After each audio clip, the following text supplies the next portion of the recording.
I welcome to all students. I am Mr. Vivek Chaugale from Vivek Vardhani Junior College, Pandharpur. Today we shall going to study the chapter Mathematical Logic. Now in this chapter we will going to study some concepts which are given as like this. Actually पाठीमागच्या 2-3 लेक्चरमध्ये आपण काही article यातले संपवलेले आहेत, पाहिलेले आहेत. त्यामध्ये statement and it's a truth value हे पाहिलेलं आहे. कंपाऊंड स्टेटमेंट बघितलेलं आहे दुसऱ्या लेक्चरमध्ये. Logical connective and truth tables असं हे दुसऱ्या लेक्चरला संपवले की ज्याच्यावरती आपल्याला एक्झरसाइज 1.1 आपण पाहिलेलं आहे. ओके, हे पहिली दोन लेक्चर याच्यावरती झालेले आहेत. त्यानंतर आपण पाहिलं statement pattern and logical equivalence की याच्यावरती दुसरा एक्झरसाइज होता 1.2 है ना. Statement pattern and logical equivalences. ठीक आहे. आता आपण पुढचं आर्टिकल बघणार आहे की ज्याच्यावरती आपल्याला एक्झरसाइज 1.3 आहे. कुठले आर्टिकल्स आहेत आज आपण पाहणार आहेत तर क्वांटिफायर अँड क्वांटिफायर्ड स्टेटमेंट्स म्हणजे काय, ड्युॲलिटी म्हणजे काय, negation of compound statement, converse, inverse and contrapositive अशी छोटी छोटी सिम्पल इंटरेस्टिंग आर्टिकल्स आहेत हे मॅथमॅटिकल लॉजिकमधली. आणि याच्यावरती आपल्याला एक्सरसाइज 1.3 सॉल्व करायचं आहे. ओके, ठीक आहे. बघा अगदी सिम्पल आहेत. काय काय छोटी छोटे आर्टिकल्स आहेत. कन्सेप्ट समजून घ्या काय आहे ह्यामध्ये. तर quantifiers and quantified statement. What is mean by quantifiers and quantified statements. Okay, look at this following statements.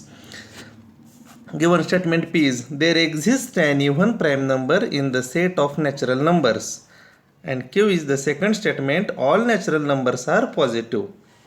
या ठिकाणी 2 स्टेटमेंट दिलेत. पहिल्या स्टेटमेंटमध्ये देर एक्झिस्ट हे त्या ठिकाणी वापरले आणि दुसऱ्या स्टेटमेंटमध्ये ऑल वापरलेलं आहे. ओके, तर काय सांगितले बघा इथं. Each of them asserts a condition for some or all objects in a collection.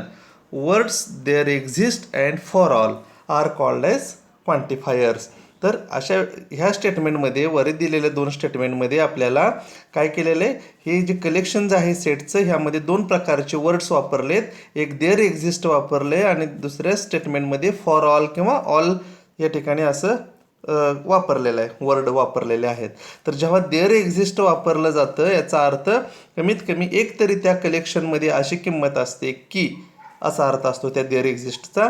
आणि ऑलचा अर्थ काय असतो, त्या सेटमध्ये सर्वच्या सर्व किमतीसाठी जेवढ्या त्या सेटमध्ये कलेक्शन आहे, जे एलिमेंट्स आहेत, जे ऑब्जेक्ट्स आहेत, त्या सर्वांसाठी दिलेली कंडिशन जी असेल ती सॅटिस्फाय होत असते. मग देअर एक्झिस्टसाठी काय म्हटलेलं आहे बघा.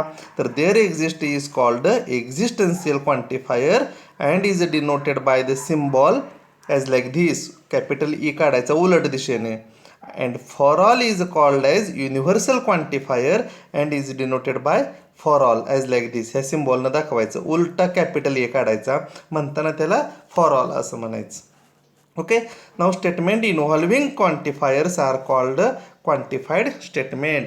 आणि ही स्टेटमेंट इन्व्हॉल्व केल्यानंतर आपल्याला जे स्टेटमेंट मिळतं त्याला क्वांटिफाईड स्टेटमेंट असे म्हणतात.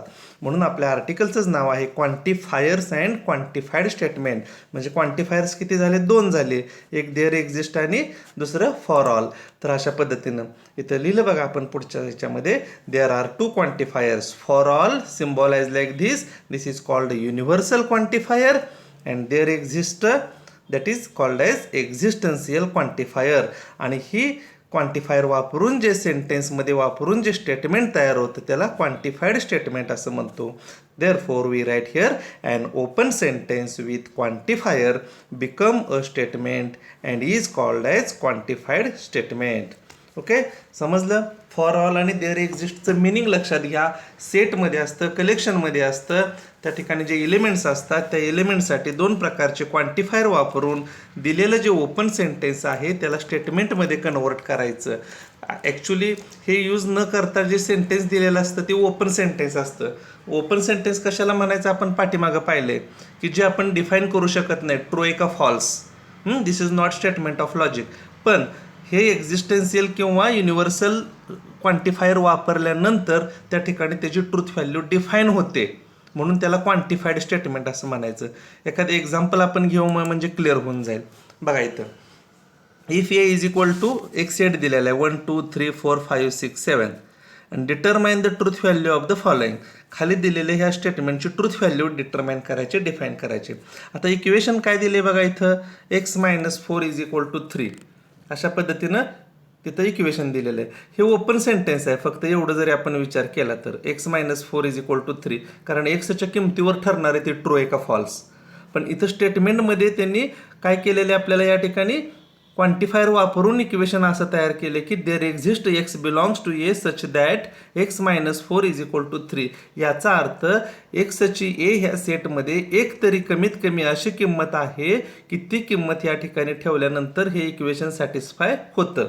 मग आपण जर ऑब्झर्व केलं तर इथं 7 जे आहे 7x जागेला जर ठेवलं तर 7 मायनस 4 इज इक्वल टू 3 अशा पद्धतीनं आपल्याला ते इक्वेशन सॅटिस्फाय होतं.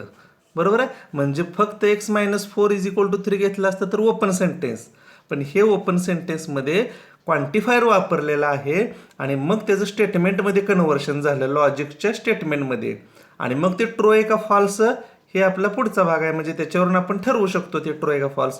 मग यामध्ये त्यांनी देअर एक्झिस्ट वापरल्यावरती आहे का ते टॅली होतंय का, इक्वेशन सॅटिस्फाय होतंय का. जर होत असेल तर ट्रूथ व्हॅल्यू टी म्हणायचं, आणि जर होत नसेल एखादी किंमत जर इथं दिली नसेल की त्या ठिकाणी हे इक्वेशन सॅटिस्फाय होत नसेल तर ते फॉल्स असणार आहे. हो ओके. आता बघा एक्सची किंमत 7 म्हणजे एक तरी किंमत अशी आहेच. इथं लिहिले बघा ॲन्सरमध्ये for x is equal to 7 x is equal to 7 minus 4. Okay, कारण एक्स मायनस 4च्या जागेला एक्सची किंमत 7 ठेवली is equal to 3 and therefore x is equal to 7 satisfy the equation x minus 4 is equal to 3. म्हणजे एक्सची किंमत जर 7 ठेवली आपण तर हे इक्वेशन सॅटिस्फाय होतं and therefore the given statement is a true and it's a truth value is T. Okay, एक मार्कसाठी असे तुम्हाला क्वांटिफायर वापरून स्टेटमेंट देतात आणि ते ट्रू आहे का फॉल्स आपल्याला सांगता येतं. अगदी सिंपल आर्टिकल आहे. अशीच पुढची छोटी छोटी आहेत आपण व्यवस्थितपणे अंडरस्टँड करून घेणार आहे. अजून बघा दुसऱ्या उदाहरणावर लक्षात येईल. For all x belongs to A x plus 1 greater than 3. एक लक्षात ठेवायचं, जेव्हा देअर एक्झिस्ट क्वांटिफायर वापरलं जातं ना तेव्हा त्याच्या पुढे सफिक्स म्हणून हा सच दॅट येतोच. There exist x belongs to A such that compulsory. आणि फॉर ऑल जेव्हा वापरलं जातं ना तेव्हा फक्त कॉमा द्यायचा. फॉर ऑलला कधीही सच दॅट लिहायचं नाही किंवा देअर एक्झिस्टला कॉमा द्यायचं नाही. देअर एक्झिस्ट म्हटलं का सच दॅट, याचा अर्थ काय, त्या सेटमध्ये एक तरी किंमत अशी असते की ह्या ठिकाणी सच दॅट म्हणून वापरतात. आणि फॉर ऑल म्हणजे काय तर सर्वच्या सर्व किमतीसाठी हे टॅली होतं किंवा हे सॅटिस्फाय होतं. त्यामुळे सच दॅट वगैरे लिहायची इथं गरज नाही. ओके, आता दुसरं for all x belongs to A x plus 1 greater than 3. आता एक्सच्या सर्व किमतीसाठी आपण कुठलीही किंमत जरी ठेवली ह्या सेटमधली तर त्याचं उत्तर हे 3पेक्षा मोठं येतं. बघूया आपण. 1 जर ठेवली तर 1 प्लस 1 2. 2 3पेक्षा ग्रेटर आहे का, नाही. 2 जर ठेवली तर 2 प्लस 1 3. 3 हे 3पेक्षा ग्रेटर आहे का, नाही. 3 पासून पुढच्या कुठल्याही किमती ठेवल्या तर ते सॅटिस्फाय होतं. 3 प्लस 1 4 आलं. 4 प्लस 1 5 येईल, है ना. ह्या सगळ्या किमती पुढच्या जर ठेवल्या तर त्याचे आन्सर हे 3पेक्षा ग्रेटर येतं. पण इथं फॉर ऑल वापरलं याचा अर्थ सर्वच्या सर्व किमतीसाठी हे सॅटिस्फाय झालं पाहिजे आणि होत नाही. आणि म्हणून इथं लिहिलं मग आपण बघा for x is equal to 1 1 plus 1 is equal to 2 which is not greater than 3. Also for x is equal to 2 x plus 2 is equal to 3 which is not greater than 3. Okay, and therefore for x is equal to 1 and 2 the equation x plus 1 greater than 3 not satisfy, hence the truth value of the given statement is false. Okay, लक्षात आलं असेल. तुम्हाला set दिलेला असतो, quantifiers वापरून त्या ठिकाणी statement तयार केलेलं असतं लॉजिकचं, ते ट्रू आहे का फॉल्स. देअर एक्झिस्टचा अर्थ एक तरी किंमत त्या सेटमध्ये अशी असावी की इक्वेशन सॅटिस्फाय होतं. आणि फॉर ऑलचा अर्थ सर्वच्या सर्व किमतीसाठी दिलेली इक्वेशन सॅटिस्फाय होतं. जर येस असेल तर ट्रू म्हणायचं, होत नसेल तर फॉल्स म्हणायचं. ठीक आहे, तर या पद्धतीने तुमच्या लक्षात आलं असेल. प्रॅक्टिससाठी आपण एक्झाम्पल दिलेलं आहे, तरीसुद्धा आपण पहिले दुसरं ह्या ठिकाणी सॉल्व्ह करू शकतो. बघा काय दिलंय, ए हा सेट दिलाय 3 5 7 9 11 12. Determine the truth value of the following. Okay, first there exist x belongs to A such that x minus 8 is equal to 1. याचा अर्थ काय, देअर एक्झिस्ट आहे. देअर एक्झिस्ट म्हणजे काय असणार आहे, त्या सेटमध्ये एकतरी एक्सची किंमत अशी आहे की ती एक्सची किंमत जर इथं ठेवली तर इक्वेशन सॅटिस्फाय होतं. म्हणजे काय येणार, एक्सची किंमत जर मी 9 ठेवली तर 9 वजा 8 1 है ना. म्हणजे x is equal to 9 which belongs to A is satisfy this equation and therefore it's a truth value is T. Okay, या पद्धतीने आपल्याला लिहिता येईल. For all x belongs to x square plus x is an even number. सर्वच्या सर्व किमतीसाठी एक्सची किंमत कुठलीही ठेवा, त्याचा स्क्वेअर करा आणि प्लस एक्स करा, तो इवन नंबर येतो. आता एक्सची किंमत आपण 3 ठेवली, 3चा वर्ग 9 अधिक 3 12 इवन नंबर आहे. 5 ठेवली, 5चा वर्ग 25 अधिक 5 30 इवन नंबर आहे. 7 ठेवली, 7 7 49 अधिक 7 56 which is also even number. 9 ठेवायची, 81 plus 9 90 which is also even number. 11 121 121 अधिक 11 म्हणजे किती येईल 132 इवन नंबर. आणि 12 ठेवली, 12चा वर्ग 144 अधिक 12 156 which is also even number. Therefore for all x belongs to A म्हणजे एक्सच्या सर्व किमतीसाठी हे इक्वेशन इवन नंबर येतं, याचा अर्थ सॅटिस्फाय होतं. And therefore it's a truth value is T, है ना. तर ह्या पद्धतीनं सॉल्व्ह करता येईल. There exist x belongs to A such that x square less than 0. इथं x2 झाल्याच्या ऐवजी एक्स स्क्वेअर, इथं काय पाहिजे एक्स स्क्वेअर. तर एक्स स्क्वेअर लेस दॅन 0 म्हणजे लिहिताना ते अशा पद्धतीनं लिहा, एक्सचा square less than 0. Okay, there exist x belongs to A such that x square less than 0. एक तरी एक्स देर एक्झिस्ट वापरलं, याचा अर्थ म्हणताना आपण याला देर एक्झिस्ट म्हणायचं, लिहिताना असा शेपमध्ये लिहायचं असतं, है ना. मागं सांगितलंय मी. म्हणजे याचा अर्थ काय असतो, एक्सची किंमत एक तरी ह्या सेटमध्ये अशी आहे की ती त्याचा स्क्वेअर जर केला तर तो निगेटिव्ह येतो. ओके, आहे का. कुठले कशाचा वर्ग केल्यावरती कधी निगेटिव्ह येतो का, कुठल्याही संख्येचा स्क्वेअर केल्यावरती येत नाही. याचा अर्थ हे स्टेटमेंट काय असणार आहे, फॉल्स असणार आहे. आणि लास्ट वन बघा अजून, for all x belongs to A x is an even number. एक्सचे सर्वच्या सर्व किमती ह्या काय आहेत, इव्हन नंबर आहेत, म्हणजे समसंख्या आहेत का नाही. याचा अर्थ काय, दिस स्टेटमेंट इज फॉल्स स्टेटमेंट. तर तुमच्या लक्षात आलं असेल. हां, समजा इथं देअर एक्झिस्ट वापरलं असतं, there exist x belongs to A such that x is an even number. म्हणजे एक्सची एक तर किंमत अशी ह्यामध्ये आहे की ती इवन नंबर आहे. म्हणजे 12 इथं आहे, 12 आहे, याचा अर्थ तो इवन नंबर आहे, म्हणजे ट्रू आलं असतं. पण इथं फॉर ऑल आहे, सर्वच्या सर्व इवन नंबर म्हणतात, हे चुकीचं आहे. याचा अर्थ याची ट्रूथ व्हॅल्यू काय येणार, एफ येणार. ठीक आहे, लक्षात आलं असेल आता तुम्हाला क्वांटिफायर आणि क्वांटिफाईड स्टेटमेंट कशाला म्हणायचं. ओके, संपलं आर्टिकल. हे अशी छोटी छोटी आहेत बघा, लगेच संपून जातील, समजून घ्या. एक्झरसाइज 1.3 याच्यावरतीच आहे, आपल्याला सॉल्व्ह करता येईल. बघा दुसरं आर्टिकल, ड्युॲलिटी. काय ड्युॲलिटी, ड्युअल स्टेटमेंट कशाला म्हणायचं असतं. Two compound statements are said to be duals of each other if one can be obtained from the other by replacing as. ह्या टेबलमध्ये रिप्लेसमेंटचे सिम्बॉल दिलेले आहेत. जर ऑर असेल तर त्याचं अँड करा, अँड असेल तर ऑर करा. ओके, टी असेल तर सी करा, सी असेल तर टी करा. हे टी आणि सी काय आहेत तर इथे लिहिले. T means tautology, C for contradiction. आत्ता आपल्याला मार्च 20मध्ये बोर्डाला 1 मार्काला असा क्वेश्चन आला होता. सेक्शन ए जो सेक्शन असतो आपला, त्यामध्ये 1 मार्काचे 4 विचारावे लागतात. तर त्यामध्ये write the dual of the following statement, आणि त्या ठिकाणी 1 मार्काला ड्युअल लिहायचा क्वेश्चन होता. काय असतं त्यामध्ये, आपल्याला फक्त इंटरचेंज करायचे असते. तर त्या ठिकाणी हे चिन्ह, जिथं ऑर आहे तिथं अँड करायचं, जिथं अँड आहे तिथं ऑर करायचं. ओके, बघा, the symbol negation is not changed while finding the dual. तर ते जेव्हा तुम्ही निगेशन चिन्ह आहे असं ठेवायचं ड्युअल फाइंड आउट करताना, फक्त ह्यांचीच अदलाबदल करायची.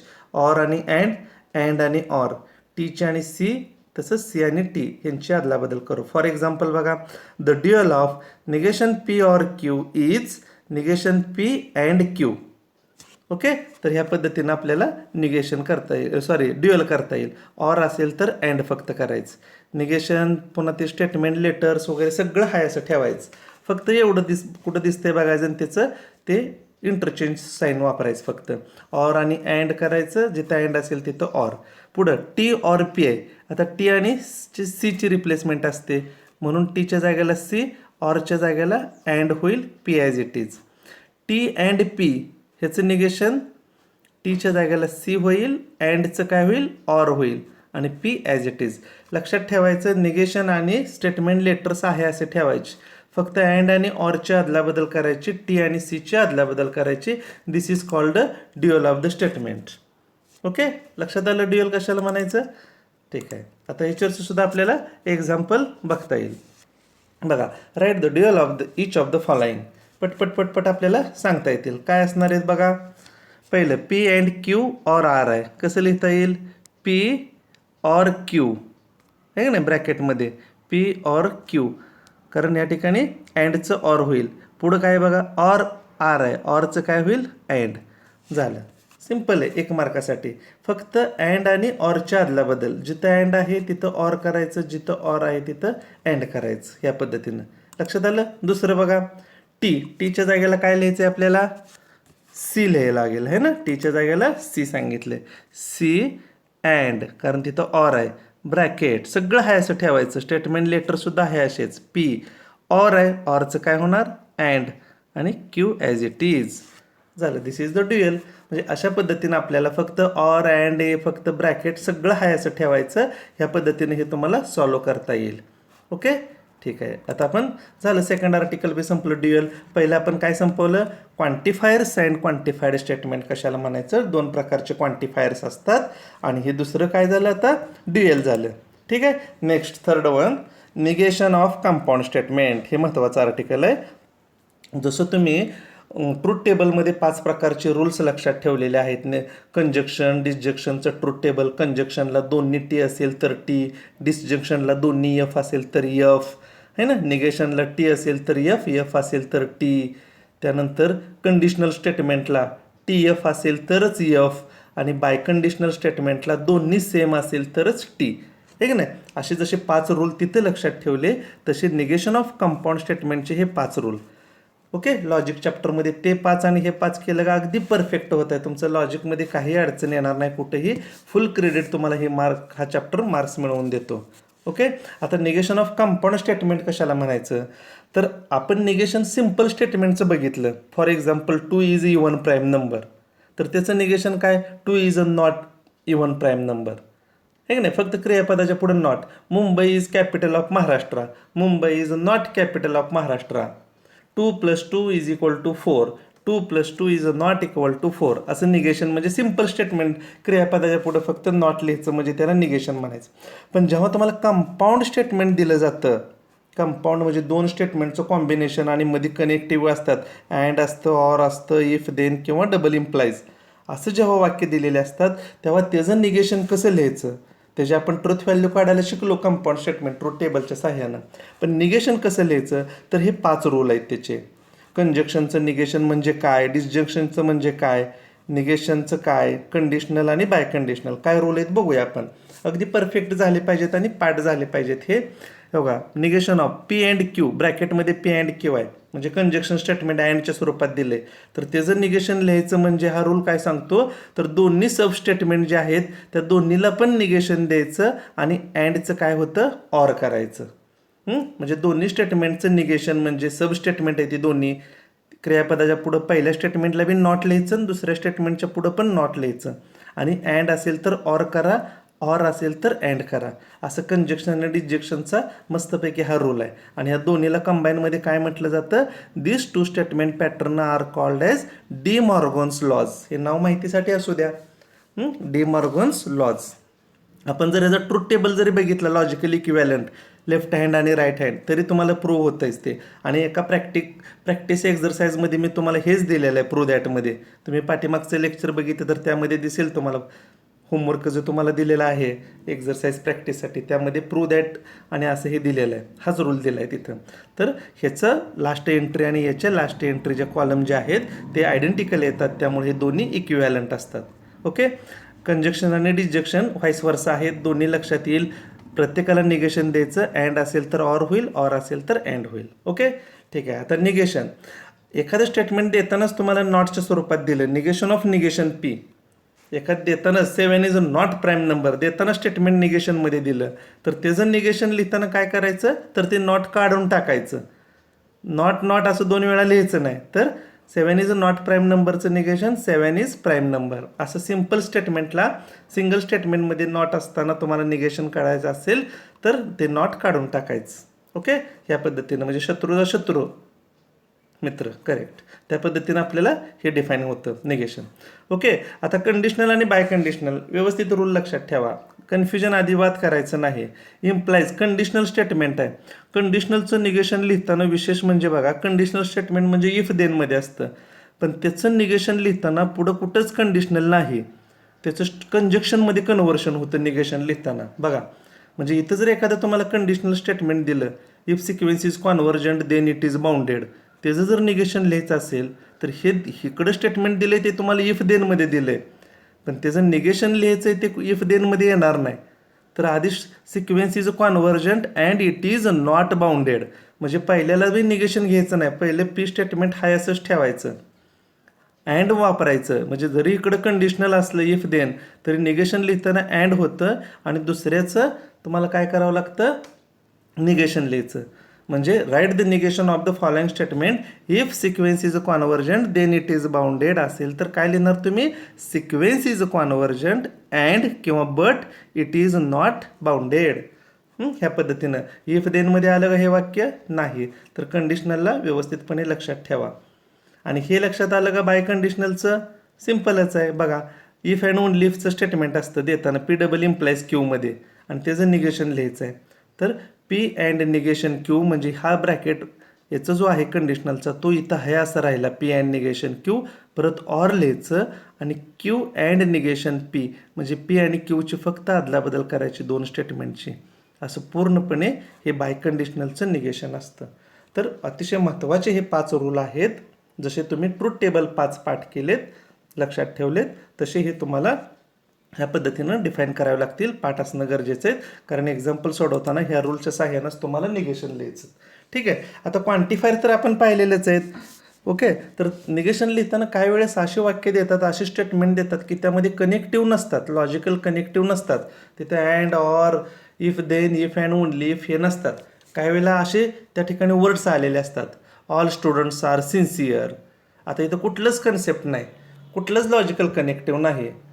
काय वाक्य दिले, काय स्टेटमेंट दिले, ऑल स्टुडंट्स आर सिन्सिअर असं स्टेटमेंट आहे, ह्याचं आपल्याला निगेशन लिहायचं आहे. तर असे शब्द काय आल्यानंतर किंवा क्वांटिफायरच्या स्वरूपामध्ये स्टेटमेंट दिल्यानंतर तिथं कुठलंच कनेक्टिव्ह नसतं. आपण बघितले क्वांटिफायरचे पाठीमागं स्टेटमेंट, तर तिथं कुठलंच कनेक्टिव्ह नसतं अँड ऑर वगैरे. तर ह्याचे निगेशन लिहिताना काही सम स्पेशल रूल्स आहेत. ते रूल्स काय असतात बघा, तर जेव्हा ऑल येतं तेव्हा सम हा शब्द वापरा, ह्या दोन्हीच्या अदला बदल करा. म्हणजे ऑल स्टुडंट्स आर सिन्सिअर जेव्हा असेल तेव्हा ऑलच्या त्याचं निगेशन लिहिताना, उत्तर लिहिताना सम स्टुडंट्स लिहायचं, ऑलच्या जागेला सम, आणि पुढं नॉट लिहायचंच, क्रियापदाच्या पुढं नॉट हे कंपल्सरी लिहायचंच. म्हणजे ऑल स्टुडंट्स आर सिन्सिअरचं काय होणार, सम स्टुडंट्स आर नॉट सिन्सिअर. अशा पद्धतीनं ऑर आणि अँडची तर अदलाबदल होत असते, आपण डी मॉर्गन्स लॉ पाठीमागचे त्या ठिकाणी बघितलेलंच आहे. इथं बघायचं क्वांटिफायर्समध्ये फॉर ऑल आणि देअर एक्झिस्ट ह्या दोन्हीची अदलाबदल होते, आणि पुढचं जे स्टेटमेंट आहे त्याचं निगेशन करायचंच, नॉट लिहायचंच. पण जेव्हा फॉर ऑलच्या स्वरूपात दिलं जातं तेव्हा देअर एक्झिस्ट करायला विसरायचं नाही, किंवा जेव्हा देअर एक्झिस्टमध्ये तुम्हाला एखादं स्टेटमेंट दिलं जातं तेव्हा त्याचं निगेशन लिहिताना फॉर ऑल विसरायचं नाही. ठीक आहे. आणि अजून एक शब्द येतो every. For example, every student has paid the fees, प्रत्येक विद्यार्थ्याने फी पेड केलेली आहे, एव्हरी आला शब्द. तर त्याचं निगेशन येताना देअर एक्झिस्ट ॲटलिस्ट वन हा शब्द वापरायचा. There exist at least one student who not paid the fees. Not तर पुढे येणारच, पण एव्हरीच्या जागेला हा नोटेशन वापरायचं, देअर एक्झिस्ट ॲटलिस्ट वन. तर अशा पद्धतीने हे 4 मी दाखवलेले इथं आहेत, एकमेकांचे इंटरचेंज करायचे. सम जर आलं तर ऑल वापरायचं है ना, अँडचा ऑर होतच. देअर एक्झिस्ट असेल तर फॉर ऑल वापरायचं, एव्हरी असेल तर ह्या पद्धतीनं. बघू आपण एक्झाम्पल आता ह्याचे. बघा, all natural numbers are integer, आत्ता सांगितलेल्या पद्धतीनं. All natural numbers are integer, ऑलचं काय करायचं, some. Some natural numbers are not integers, आहे का नाही, नॉट पण वापरलं आणि ऑलचं सम केलं, झालं 1 मार्क मिळाला. दुसरं example, for all n belongs to n, n plus 7 greater than 8. For all आहे, फॉर ऑल असेल तर काय वापरायचं, देअर एक्झिस्ट. आणि देअर एक्झिस्ट आलं का सच दॅट येतच पुढं, त्याचा सफिक्सच असतो, त्यामुळं कंपल्सरी हे आलं देअर एक्झिस्ट चिन्ह वापरलं का पुढं सच दॅट आलंच पाहिजे. म्हणजे there exist n belongs to n such that आता याचं निगेशन n+7 ग्रेटर दॅन 8 आहे. तर इज नॉट ग्रेटर दॅन 8 असं लिहिलं तरी चालतं. n+7 not greater than 8. पण तुमच्या माहितीसाठी मी इथं काय दिलेलं आहे, लेस दॅन ऑर इक्वल टू. म्हणजे ग्रेटर दॅनचं निगेशन काय असतं, लेस दॅन ऑर इक्वल टू असं हे असतं. हे सुद्धा आपल्याला माहीत पाहिजे. आपण तिरपिरेज जरी ओढली म्हणताना याला काय म्हणतो, नॉट ग्रेटर दॅन. हे सुद्धा चालतं इथं वापरलं तरी. पण मुद्दाम मी अशा पद्धतीने दिले तुम्हाला माहितीसाठी, कारण MCQ मध्ये कधी कधी असा पर्याय नसतो, ह्यामध्ये अशा पद्धतीत ते पर्याय देतात. त्यामुळे हे तुम्हाला माहीत असणं गरजेचं आहे. ओके, ठीक आहे. चला पुढचे बघा, अजून काही एक्झाम्पल इथं 3 दिलेले आहेत. Right the negation of the following. बघा 3 + 3 लेस दॅन 5, 5 + 5 इज इक्वल टू 9. मध्ये ऑर आहे. म्हणजे P म्हणजे पहिलं स्टेटमेंट, Q म्हणजे दुसरं स्टेटमेंट. 3 + 3 आहे ना, less than 5, 5 + 5 is equal to 9. हे एक स्टेटमेंट Q झालं, हे P झालं पहिलं. दिलेलं स्टेटमेंटच्या मध्ये ऑर आहे म्हणून स्टेटमेंट काय आलं, P ऑर Q. त्याचा रूल माहिती आहे, we know negation of P or Q is equivalent to negation P and negation Q. म्हणजे प्रत्येकाला निगेशन द्यायचं आणि ऑरचं काय करायचं, अँड करायचं. डी मॉर्गन्स लॉ, डिसजंक्शनचं निगेशन. आणि मग ह्याच्यावरून आपल्याला स्टेटमेंट लिहायचं, negation P and negation Q. म्हणजे पहिल्या स्टेटमेंटचं निगेशन. Therefore the negation of given statement is 3 + 3 greater than or equal to 5. कारण इथं लेस दॅन आहे, तर लेस दॅनचं निगेशन काय होईल, greater than or equal to. आणि जर तुम्ही असं जरी चिन्ह वापरलं, not less than, it is also better, तरी सुद्धा ते चालतंय. ऑरचं काय होईल, अँड होईल. 5 + 5 इज इक्वल टू 9चं negation 5 + 5 is not equal to 9. ठीक आहे. तर ह्या पद्धतीनं आपल्याला निगेशन लिहिता येतं. ऑरचं अँड होतं आणि दोन्हीचं पण निगेशन लिहायचं. याला काय म्हणायचं, निगेशन ऑफ डिसजंक्शनचा रूल. ठीक आहे. पुढं दुसरं बघा, all natural numbers are rational. काय होणार, ऑलच्या ऐवजी some. Some natural numbers are not rational. Very good. And third one, there exist n belongs to n such that n+8 greater than 11. मग काय येणार इथं, for all n belongs to n. कारण there exist म्हणलं का such that आहे. There exist काय होतं, फॉर ऑल होत असतं निगेशन लिहिताना. आणि मग सच दॅट येईल का, इथं येणार नाही, कारण फॉर ऑलला कॉमा येतो पुढं. n belongs to n, n+8 greater than 11, त्याचं negation n+8 less than or equal to 11. तर ह्या पद्धतीनं आपल्याला निगेशन लिहिता येतील. इथं अजून 2 त्याच पद्धतीनं दिलेले आहेत. 7 greater than 3 and 4 greater than 11 and conjunction statement आहे. याचं निगेशन आणि अँडचं ऑर करायचं. बघा इथं लिहिलेलं आहे 7 less than or equal to 3 or 4 less than or equal to 11. जर त्या ठिकाणी आपण असं जरी लिहिलं असतं वेगळ्या पद्धतीनं, 7 नॉट ग्रेटर दॅन 3 आहे ना, अँडचं काय होईल, or 4 not greater than 11.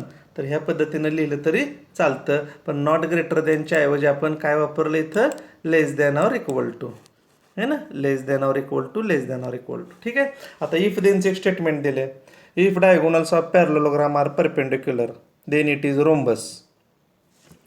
Diagonals of parallelogram if then मध्ये वाक्य म्हणजे P implies Q. P suppose केला, first statement the diagonal of parallelogram are perpendicular. Q is nothing but second statement, it is rhombus. Okay, the given statement is P implies Q, symbolic form. if then मध्ये म्हणून P then Q किंवा P implies Q. आणि impliesचं negation काय असतं, तर rule माहिती आपल्याला, negation of P implies Q is equivalent to P and negation Q. मग याचं निगेशन लिहायचं म्हणजे आपल्याला अशा स्वरूपामध्ये स्टेटमेंट लिहायचा, आधी P लिहायचा and negation Q. Okay, P काय येणार मग, the diagonal of parallelogram are perpendicular and दुसऱ्याचं negation it is not rhombus. It is रोम्बसचं काय होईल, इट इज नॉट रोम्बस, दुसऱ्याचं निगेशन. म्हणजे इम्प्लाइजचं कंडिशनल स्टेटमेंटचं निगेशन लिहिताना पुन्हा कंडिशनल स्टेटमेंट येत नाही, तर कंजक्शन स्टेटमेंट येतंय. तर त्याचं पण एखादं उदाहरण मी या ठिकाणी दाखवलेलं आहे सोडवून. तर ह्या पद्धतीनं तुम्हाला निगेशन लिहायला आता त्या रूलच्या सहाय्यानं निगेशन लिहा. इथं काही प्रॅक्टिससाठी एक्झाम्पल दिलेले आहेत, तुम्ही ते सॉल्व करू शकता. पॉज करून पहा किंवा स्क्रीनशॉट काढून ठेवा, नंतर ही सगळी बोर्डला विचारलेली एक्झाम्पल्स आहेत ही. एक एक मार्कासाठी कुठलेही 3 विचारतात तर तुम्हाला ते सॉल्व करता येईल. ओके. नेक्स्ट लास्ट आर्टिकल, याच्यावरती आपला एक्झरसाइज 1.3 आहे. Converse, inverse and contrapositive of conditional statement. म्हणजे आपण काय काय छोटी छोटी इंटरेस्टिंग सिम्पल आर्टिकल्स पाहिले. पहिलं क्वांटिफायर, क्वांटिफाईड स्टेटमेंट. दुसरं ड्युॲलिटी. तिसरं निगेशन ऑफ कंपाऊंड स्टेटमेंट. आणि चौथं converse, inverse and contrapositive of conditional statement. आता फक्त हे कंडिशनल स्टेटमेंटलाच असतं. कॉन्व्हर्स असतो, इनव्हर्स असतो आणि कॉन्ट्रापॉझिटिव्ह. म्हणजे इम्प्लाइज इफ देनचं जे स्टेटमेंट असतं ते स्टेटमेंट किती पद्धतीनं लिहिलं जातं? अजून 3 पद्धतीनं लिहिलं जातं. तर इम्प्लाइजमध्ये बघा, पी इम्प्लाइज क्यू असेल तर त्याचा कॉन्व्हर्स कशाला म्हणायचा असतो? क्यू इम्प्लाइज पी मध्ये. म्हणजे पहिल्या आणि दुसऱ्या वाक्याची फक्त अदलाबदल करायची. इफ देनमध्येच वाक्य एक लक्षात ठेवा, तिन्हीचे तिन्ही वाक्य लिहिताना कंडिशनलचं चिन्ह आहे इथं. याचा अर्थ तिन्हीचे तिन्ही जी वाक्य आहेत ती इफ देनमध्येच लिहायचे. फक्त आधी कुठलं आहे, नंतर कुठलं आहे आणि निगेशन कुठं आहेत हे फक्त व्यवस्थित समजून घ्या. आणि महत्त्वाचं म्हणजे कॉन्व्हर्स म्हणजे कॉन्व्हर्सच आला पाहिजे, इनव्हर्स म्हणजे इनव्हर्सचं स्टेटमेंट आलं पाहिजे. इथं मात्र कन्फ्युजन होण्याची शक्यता असते. इनव्हर्स म्हणून हे लिहिणं, कॉन्ट्रापॉझिटिव्ह म्हणून हे लिहिणं, तर दोन्हीची पण मार्क जाते. त्यामुळे असं जरी क्रॉस झालं तरी. आता मार्च 20 साली सुद्धा क्वेश्चन आला होता, फाइंड द कॉन्व्हर्स किंवा write the converse, inverse and contrapositive of the following statement. खाली स्टेटमेंट दिलं होतं, if sequence is convergent then it is bounded. तर त्याचं तुम्हाला कॉन्व्हर्स लिहायचं होता. व्यवस्थित आधी समजून घ्या. दिलेलं स्टेटमेंट जर पी इम्प्लाइज क्यू असेल तर त्याचा कॉन्व्हर्स काय लिहायचा असतो? Q implies P. इनव्हर्स काय लिहायचा असतो? तर आहे हे स्टेटमेंट लिहायचं आहे, फक्त दोन्हीच्या स्टेटमेंटच्या मध्ये काय करायचं आहे? नॉट नॉट लिहायचं आहे. पहिलं सब स्टेटमेंट आहे त्याच्या पण क्रियापदाच्या पुढे नॉट लिहायचं आणि दुसऱ्याचे पण नॉट लिहायचं, म्हणजे इनव्हर्स. आणि कॉन्ट्रापॉझिटिव्हला काय करायचं? तर जो कॉन्व्हर्स लिहिलेला आहे ते कॉन्व्हर्स स्टेटमेंट लिहायचं आहे फक्त सेम त्या पद्धतीनं. क्रियापदाच्या पुढे दोन्ही ठिकाणी नॉट आणि इथं पण नॉट लिहायचं, म्हणजे कॉन्ट्रापॉझिटिव्ह. म्हणजे कॉन्व्हर्सच पहिलं सी येते, कॉन्ट्रापॉझिटिव्हला सी येते, ह्याची पेअर करायची. म्हणजे लक्षात येईल क्यू इम्प्लाइज पीचं त्यामध्ये नॉट आणि नॉट टाकलं का कॉन्ट्रापॉझिटिव्ह मिळतो. आणि दिलेलं स्टेटमेंट पी इम्प्लाइज क्यू आहे त्यात नॉट टाकलं का इनव्हर्स मिळतो. ओके. एक्झाम्पल घेऊ, क्लिअर होऊन जाईल. बघा, if a function is a differentiable then it is continuous असं स्टेटमेंट दिले. 3 मार्कासाठी question. Write the converse, inverse and contrapositive of the following conditional statement. आणि स्टेटमेंट दिले, if a function is a differentiable then it is continuous. Okay. सोल्युशनमध्ये P means first part, a function is a differentiable, Q is it is continuous. म्हणजे दिलेलं statement हे P implies Q मध्ये. Okay. आता एक एक मार्कासाठी 3 दिलेले असतात सोल्युशनमध्ये. कॉन्व्हर्स लिहायचं आहे. कॉन्व्हर्स कशाला म्हणायचं हे तर मात्र नाव कंपल्सरी द्यायचं. जा कॉन्व्हर्स म्हणून डायरेक्ट सेंटेन्स लिहायचं, क्यू इम्प्लाइज पी. म्हणजे आधी क्यू लिहायचं आहे आणि मग पी लिहायचं आहे. मग लिहिताना क्यू मध्ये सुरुवातीला इथं इट आहे, प्रोनाऊन आहे. शक्यतो आपण नाऊन आधी वापरतो मग प्रोनाऊन वापरायचं. म्हणजे इट आणि फंक्शनची आपण आदला बदल करायची. म्हणजे काय येणार? If a function is a continuous, it म्हणजे function. If a function is a continuous then it is a differentiable. इथं फंक्शनच्या जागेला इट वापरायचं. जर काही जणांनी असं लिहिलं तरी चालतं पण ते ग्रॅमॅटिकली व्यवस्थित वाटत नाही. If it is a continuous then function is a differentiable असं बोर्डला आता सुद्धा दिलेत मार्क आपण. पण प्रॉपरली थोडंसं ग्रामर पण आपल्याला दिसलं पाहिजे की एक्झामिनरवर आपल्याला इम्प्रेशन राहतं की बाबा याचं चांगलं लॉजिक आहे किंवा ग्रामरही चांगलं आहे. If a function is a continuous then it is differentiable. हे झाले आदला बदल. इनव्हर्स म्हणजे काय सांगितले तर हेच वाक्य लिहायचं असतं, फक्त 2 क्रियापदाच्या पुढे 2 ठिकाणी नॉट लिहायचं. म्हणजे काय येणार? If a function is a not differentiable then it is not continuous. हे पहा, then it is not continuous. आणि कॉन्ट्रापॉझिटिव्ह म्हणजे कॉन्व्हर्सच्या वाक्यामध्ये नॉट 2 ठिकाणी लिहायचं. If a function is a not continuous then it is not differentiable. है ना. तर अशा पद्धतीने एक एक मार्कासाठी 3 मार्काला बऱ्याच वेळा बोर्डाला विचारले. Write the converse, inverse and contrapositive. मस्त आहे, सोपं आहे, इंटरेस्टिंग आहे. इथं प्रॅक्टिससाठी एक्झाम्पल दिलेले आहेत काय मी. If the surface area decreases then pressure increases. सगळी स्टेटमेंट हे इफ देनमध्ये दिलेली असतात. अदलाबदल करायची, त्यानंतर निगेशनची चिन्ह टाकायची. आता 5व्या गणितामध्ये वगैरे नॉट लेस दॅन केलं तरी चालतं. तर ह्या पद्धतीनं तुम्ही हे सॉल्व करू शकता. ओके. तर आज आपण काय काय पाहिलं बघा. लॉजिकमधल्या बऱ्यापैकी महत्त्वाचं सोपं असं आर्टिकल्स पाहिलेले आहेत. कोणकोणती एकदम क्वांटिफायर्स क्वांटिफाईड बघितलं आहे ना. त्यानंतर क्वांटिफाईड झाल्यानंतर आपण ड्युॲलिटी बघितलं, निगेशन ऑफ कंपाऊंड स्टेटमेंट पाहिलं आणि त्या ठिकाणी शेवटी converse, inverse and Contra positive. ठीक आहे. याच्यावरती आपल्याला समजले असतीलच तुम्हाला ही सगळी 4 आर्टिकल. 1.3 एक्झरसाइज सॉल्व करा. काही अडचण असली तरी मला विचारा. आणि महत्त्वाचं म्हणजे आता इथून पुढं आपली जी अशी लेक्चर बऱ्याच विद्यार्थ्यांनी पण डिमांड केलेली आहे की तुमचं नेक्स्ट लेक्चर कधी येईल म्हणून वगैरे, तर सगळ्यांनाच तशी आहेत डिमांड आहे. तर त्यामुळं तुम्हाला जर माझे लेक्चर जर आवडत असतील वगैरे तर तुम्ही लाईक करा, शेअर करा आणि सबस्क्राईब करायलाही विसरू नका. म्हणजे जेव्हा कधी मी लेक्चर टाकेन यूट्यूबवरती तेव्हा तुम्हाला लगेच त्याचं नोटिफिकेशन मिळेल की नवीन लेक्चर आलेलं आहे. ही लेक्चर अशीच आपली प्रत्येक चॅप्टरची 4-5 आता हे मला वाटतं 4थं लेक्चर आहे हे. अजून 1-2 लेक्चर होतील ह्या लॉजिकवरती, म्हणजे आपला लॉजिक संपेल. परत पुढचा मॅट्रिक्स आहे. ओके. तर सबस्क्राईब करायला विसरू नका म्हणजे तुम्हाला त्याची नोटिफिकेशन मिळतील. ठीक आहे. तर आता तुम्ही पुढचा एक्झरसाइज ह्याच्यावरचा सॉल्व करा आणि नंतरच आपण पुढच्या लेक्चरमध्ये भेटू. ओके. थँक्यू.